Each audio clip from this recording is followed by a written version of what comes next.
नमस्कार। आपका birth detail 8 जुलाई 1963 शाम के 5:20 पर आपका जन्म हुआ है। ये जो भी बर्थ डिटेल्स और टाइम ऑफ बर्थ दिया उसी के अकॉर्डिंग मैं यहाँ प्रडिक्शन आपसे करने जा रहा हूँ। ऐसा मैंने इसलिए कहा है क्योंकि आपके लगन की डिग्री 29 डिग्री 49 मिनट्स है, यानी जन्म का समय अगर आगे हो जाता है तो कुछ कुंडली चेंज हो जाती है। यहाँ हम 5:20 के हिसाब से कुंडली का प्रडिक्शन करने जा रहे हैं। आपकी कुंडली वृश्चिक लग्न और मकर राशि की कुंडली है, जहां लगन के स्वामी मंगल हैं तो राशि के स्वामी शनिदेव हैं। मंगल स्थिर लगन 8 नंबर स्थिर लगन जल तत्व राशि का लगन और गहराई का लगन होता है, यानी व्यक्ति के स्वभाव में स्थिरता होती है। मंगल का जैसा ग्रह का प्रभाव इनके ऊपर होता है तो व्यक्ति मेहनती होते हैं, अपनी मेहनत के बल पर जीवन में कुछ हासिल करना चाहते हैं, अपने आप को फ्री रखते हैं, एक्टिव रखते हैं। स्वास्थ्य के दृष्टिकोण से भी अपने ऊपर ध्यान देते हैं, क्योंकि आपके लगन का मालिक मंगल वापस लगन को देख रहा है। लग्नेश का लगन को देखना, खास तौर पे मंगल जैसे ग्रह का देखना, इस बात की पुष्टि करता है कि व्यक्ति स्वयं अपने लिए भी काफ़ी सीरियस रहता है। ऐसे लोग अपने आप को आगे बढ़ाने के लिए प्रेरणा देते हैं, ऐसे लोग अपने आप को आगे बढ़ते रहने के लिए कुछ ना कुछ करते रहते हैं। लग्नेश का लगन को देखना इस बात की भी पुष्टि करता है कि यह योग मान सम्मान के लिए अच्छा है, स्वास्थ्य के लिए अच्छा है और आयु के लिए भी बेहतर माना जाता है। लग्नेश का लगन को देखना व्यक्ति के भीतर अवश्य इस बात के गुण देता है कि वह कैसी भी परिस्थिति में पैदा हुआ हो, लेकिन वह अपने बल पर कुछ अच्छा अवश्य कर लेता है। स्वभाव के अंदर गोपनीयता देखी जाती है, हर किसी से अपनी पूरी बात शेयर नहीं करते हैं, योजना बना के चलते हैं, समय आने के बाद ही उस बातों का खुलासा लोगों के सामने होता है। तो यही मुझे अपने आप में बहुत अच्छा कॉम्बिनेशन लगता है कि जिस हॉरोस्कोप का लगन बली है तो वह व्यक्ति कैसा भी है अपने बल पर कुछ कर जाएगा। आपका मंगल D9 में भी स्वराशि का होकर बैठा है, ये एक और अच्छी बात है कि लग्नेश का वर्ग कुंडलियों में स्थितियाँ अच्छी हुई। बात करेंगे बृहस्पति पंचमेश होके पंचम में, दूसरे और पंचम का मालिक यहाँ पंचमेश पंचम में शिक्षा के लिए अच्छा, पंचमेश पंचम में बुद्धि के लिए, योजनाओं के लिए अच्छा, धार्मिक कार्यों के लिए अच्छा, ईश्वर के प्रति आस्था के लिए अच्छा, संतान प्राप्ति देता है। पंचम में बैठा हुआ बृहस्पति संतान से सहयोग भी दिलाता है। पंचमेश का पंचम में होना लक्ष्मी त्रिकोण, लक्ष्मी कहाँ से आएगी? 5th हाउस से। पंचम भाव क्या है? बुद्धि, शिक्षा और योजना का भाव है, यानी जीवन में अगर लक्ष्मी की प्राप्ति होंगी तो वो इसी जगह से होंगी। पंचमेश का पंचम में आना अपने आप में शुभत्व प्रदान करता है। वह बृहस्पति दूसरे घर का मालिक भी है, इसलिए सोर्स ऑफ इनकम देगा बृहस्पति, भाग्य को जगाएगा बृहस्पति। बृहस्पति की लाभ भाव पर दृष्टि अपनी दशांतर दशा में सोर्स ऑफ इनकम को बढ़ाने वाली, तरक्की देने वाली होगी। मंगल भी बृहस्पति के ऊपर दृष्टि डालते हैं, इसका मतलब है ये कॉम्बिनेशन और बेहतर है कि लग्नेश का संबंध भी बृहस्पति से बन गया। पंचम भाव में जब जल तत्व राशि मीन राशि हो तो ये व्यक्ति को दिल से सोचने वाला ज़्यादा बना देती है, यानी कभी कभी व्यक्ति क्या सोचता है, स्वार्थी नहीं होता, सोचता है वह अपने बारे में भी, लेकिन अगर किसी का भला होता है तो कहता चलो कोई बात नहीं है भाई, तू रख ले, मेरा तो हो जाएगा, फिर मुझे ईश्वर और दे देगा। बात करते हैं शनि चंद्र के योग की। शनि चंद्रमा का योग शास्त्र में नेगेटिविटी देता है। शनि चंद्रमा का योग किसी बात के लिए ज़्यादा सोचने पर मजबूर करता है। शनि चंद्रमा का योग किसी भी बात को लेकर लंबे समय तक सोचना, कोई घटना आज जीवन में हो गई, कोई रोग, कोई बीमारी, कोई चोट, कोई एक्सीडेंट देख लिया, या कोई घटना ऐसी जो आपने साक्षात्कार देख लिया सड़क पर या कहीं पे, तो उसके बारे में उसके संबंधित मन में विचार आना या बार बार उसके बारे में सोचना, या किसी से कोई बात हो गई तो उसके बारे में सोचना भी इसी कॉम्बिनेशन से देखा जाता है, क्योंकि चंद्रमा मानसिकता है। और शनि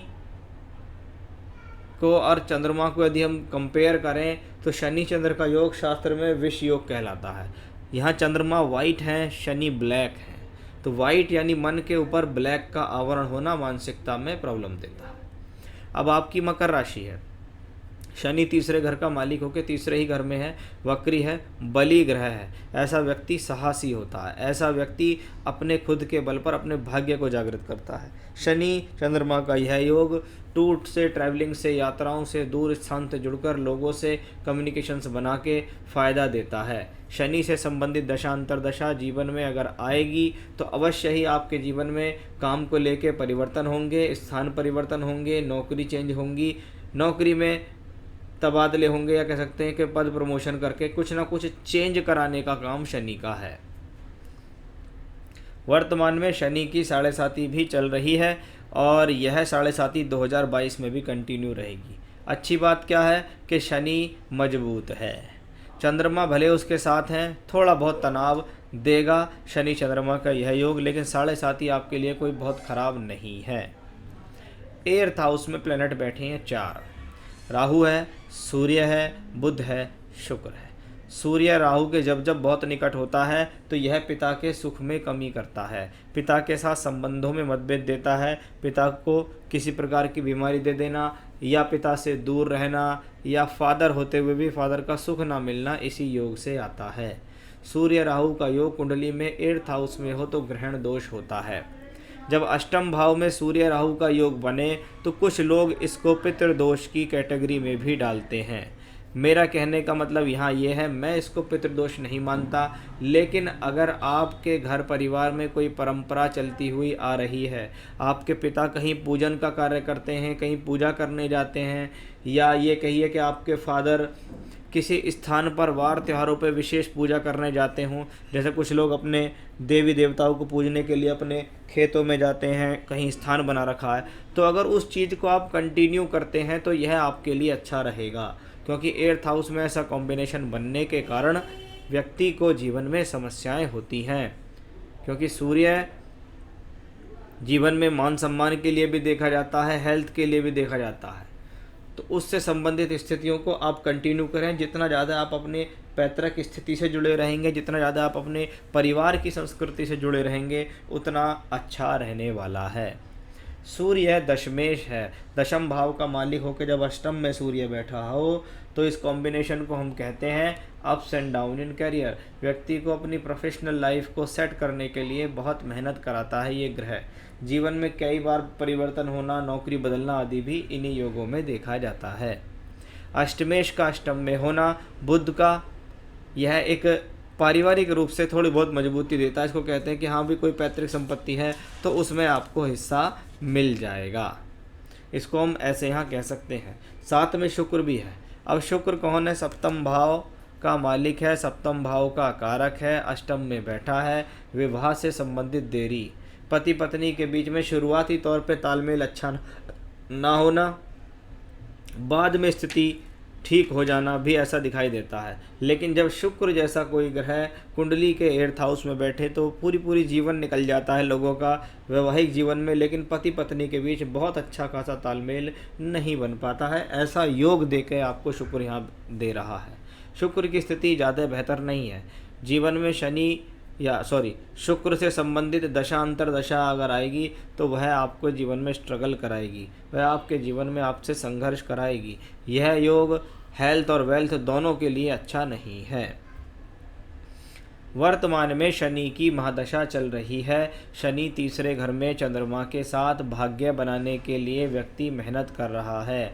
भाग्य बनाने के लिए व्यक्ति यात्राएं भी करता है, ट्रैवलिंग्स करता है, स्थान परिवर्तन करता है, इधर उधर जाता है।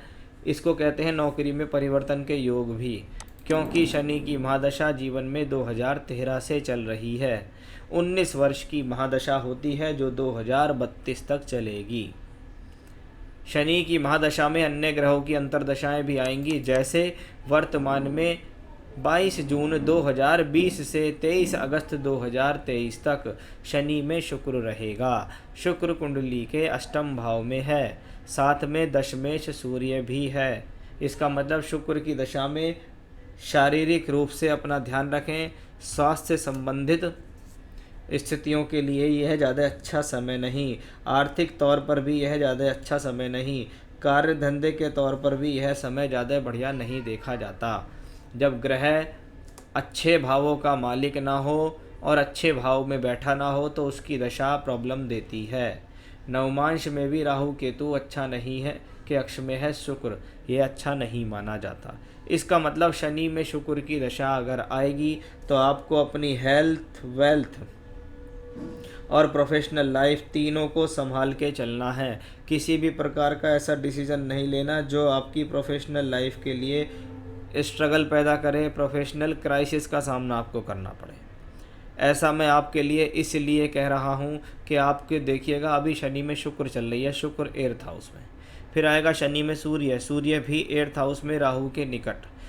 आने वाले समय में आपके द्वारा कोई ऐसी गलती नहीं होनी चाहिए जिससे इस एज में आपको अपनी नौकरी से हाथ धोना पड़े या नौकरी में कोई बड़ी बड़े बाधा परेशानी आ जाए कि आपको जिस भी ओहदे पे या जिस भी पोजीशन पे आप काम कर रहे हैं उससे भी डिमोशन का सामना करना पड़ जाए।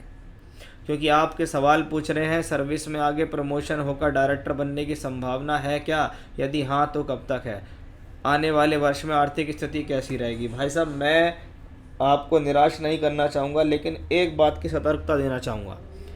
व्यक्ति की नौकरी बनी रहनी चाहिए, व्यक्ति की नौकरी में प्रॉब्लम नहीं आनी चाहिए, भले ही प्रमोशन हो या ना हो, लेकिन एक लगी बंधी आमदनी आती रहनी चाहिए। अगर वो प्रमोशन के ख्वाब देख रहा है, डायरेक्टर बनने के ख्वाब देखता है, लेकिन अगर उसकी नौकरी ही चली जाए या नौकरी में ही प्रॉब्लम आ जाए तो वो सोचेगा कि इससे अच्छा तो यही था कि मैं एक लगी बंधी आमदनी तो आ रही थी।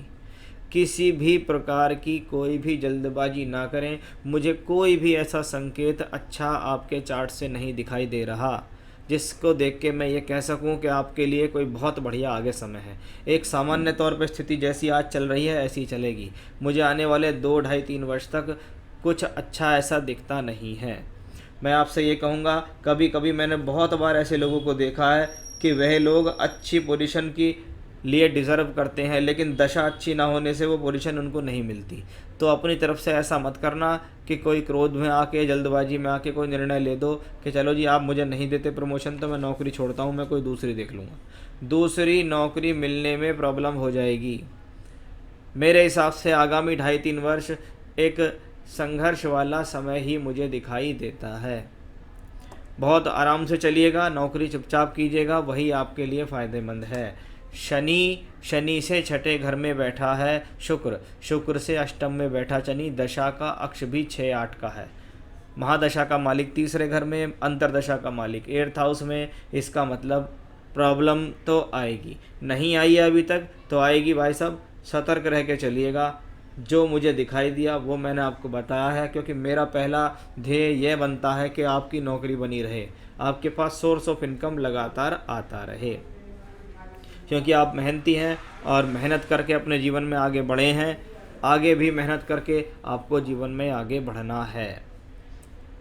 तो यह स्थिति मुझे आगे दिखाई दी। आने वाले 2.5 से 3 वर्ष तक शारीरिक, मानसिक और आर्थिक स्थिति बहुत प्रबल नहीं दिखती।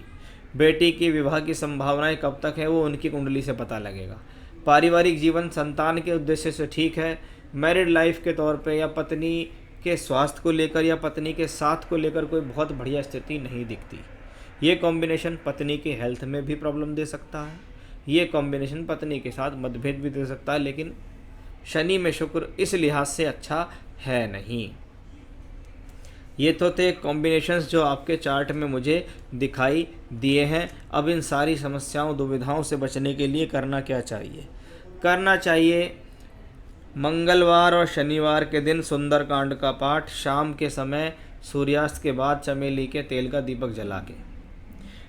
ये करना है सिर्फ मंगल और शनिवार। दूसरा, रोज़ाना करें बजरंग बाण का पाठ। तीसरा, रोज़ाना करें दुर्गा सप्तशती में से देवी कवच का पाठ। ये पाठ करने से आप शारीरिक, मानसिक और आर्थिक रूप से प्रबल रहेंगे। आने वाले समय में कोई हर्डल्स आएंगी तो ये उनको दूर करेंगे। उपायों से यही होता है, अगर व्यक्ति लगातार करता है तो उसको लाभ मिलता है। बृहस्पति का पुखराज रत्न पहनना आपके लिए बेहतर रहेगा, तो आप इसको यहाँ धारण कर सकते हैं।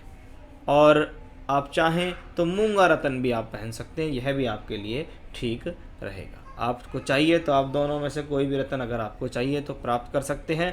सर्टिफाइड रिपोर्ट के साथ आपको रत्न प्रोवाइड किया जाएगा। नमस्कार।